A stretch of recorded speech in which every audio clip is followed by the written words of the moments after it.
ఉండ్రాలండి, వేడి వేడి ఉండ్రాలు. ఇది తయారు చేసుకునే విధానం నేను ఇప్పుడు చెప్తాను మీకు. ముందుగా మనం బియ్యం పిండిని తీసుకొని దీనిని మనం నీటిలో మరిగించి, మరుగుతున్న నీటిలో ఈ బియ్యం పిండిని వేసి కొంచెం పంచదార కానీ కొంచెం కొబ్బరి కానీ లేదా బెల్లం కానీ వేసుకోవచ్చు. వేసుకొని దాన్ని ఈ విధంగా ముద్దగా తయారయ్యే వరకు దాన్ని ఈ విధంగా తయారు చేయాలి. ఈ తయారైన ముద్దను పక్కన ఉంచుకొని మనం కొబ్బరికాయ తీసుకొని ఆ కొబ్బరిని కోరుకోవాలి. అందులో మనం కొంచెం పంచదార, యాలకుల పొడి అన్నీ వేసి మంచిగా బాగా కలపాలి.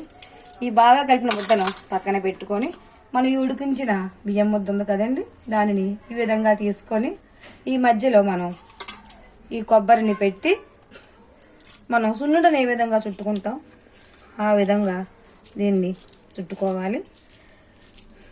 ఈ చుట్టుకున్న ఉండ్రాలను ఈ బియ్యం పిండిలో జస్ట్ ఒకసారి ఇలా తిప్పాలి. ఇలా తిప్పిన తర్వాత వీటిని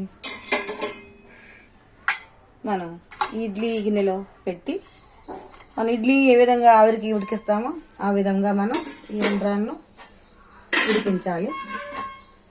అంతే, మనకు వేడి వేడి ఉండ్రాలు రెడీ అవుతాయి.